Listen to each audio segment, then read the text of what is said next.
Magandang umaga, kumusta po? Narito po ulit ang update natin para sa lagay ng ating panahon ngayong umaga po ng April 17, 2024 na kung saan sa ngayon ay patuloy pa rin po na easterlies ang hangin na umiihip po dito sa ating bansa.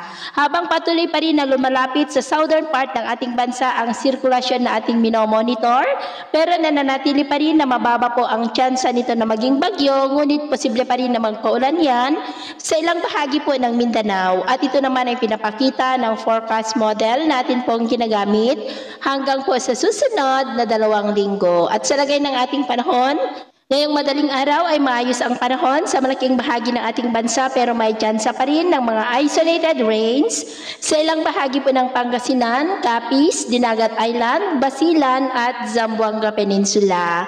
At mamaya ay sisikat ang araw sa malaking bahagi ng ating bansa, mainit at maalinsangan na posible po na aabot ang heat index sa 46 degrees Celsius, kaya stay hydrated po tayo.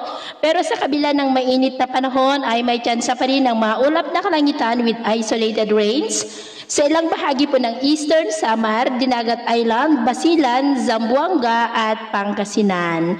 At mamayang hapon ay maayos pa rin ang panahon sa malaking bahagi ng ating bansa, pero may tsansa pa rin ng mga isolated rains sa ilang bahagi po, lalo na dyan sa may Basilan at Zamboanga. At sa atin naman pong mga baybayin, wala naman po tayong nakataas na anumang gale warning signals, pero iba yung pag-iingat lamang po kung papalaot tayo para po mas makaiwas sa mga sakunang pangkaragatan.